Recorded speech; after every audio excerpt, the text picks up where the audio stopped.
one of the most controversial superstars in the history of the WWE, and the undeniable leader of the Attitude Era. Ladies and gentlemen,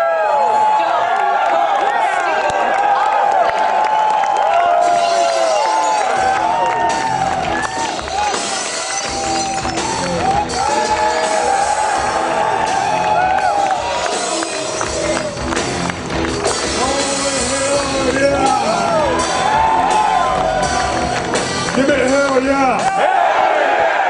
Hey, before I get into Stone Cold mode, I'm gonna give you guys a couple of true stories. I remember 10 or 15 years ago when I was riding down the road and things were going pretty good. The business was hot, and we'd upgraded from our Corsicas and our Luminas and riding down the road in Lincoln Town cars, selling out houses everywhere we went. It was badass.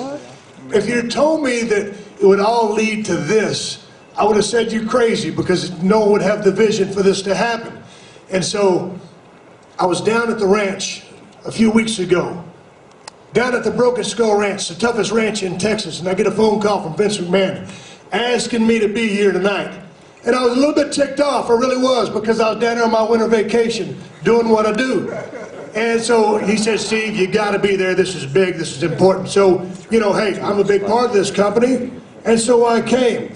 And so I'm sitting backstage and I'm watching all this stuff flash across the screen, all this information.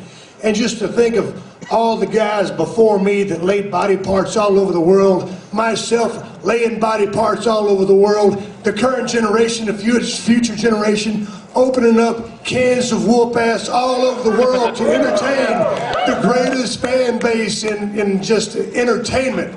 So I'm so happy to be here, and I got backstage and started hanging out with HBK, and this is a guy that used to kick me in the chin when I first came into the company every single night.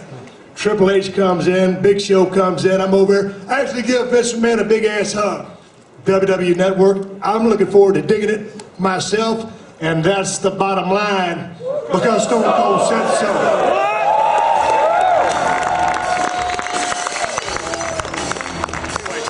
No, who knows, man. Down the road, I'm always willing to listen to an idea, but we'll see what happens. How does it feel being the greatest wrestler of all time? Man, every now and then you get that. Someone thinks you're the greatest of all time, and of course, I have my favorites, and Nature Boy Ric Flair is mine.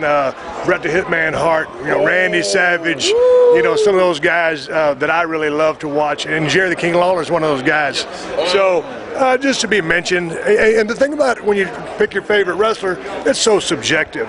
If you're not going to talk about numbers and drawing what people actually drew to the arenas, anybody can have their favorite wrestler. I'm friends with a guy who is the lead guitarist and singer of Black Label Society, Zakk Wylde.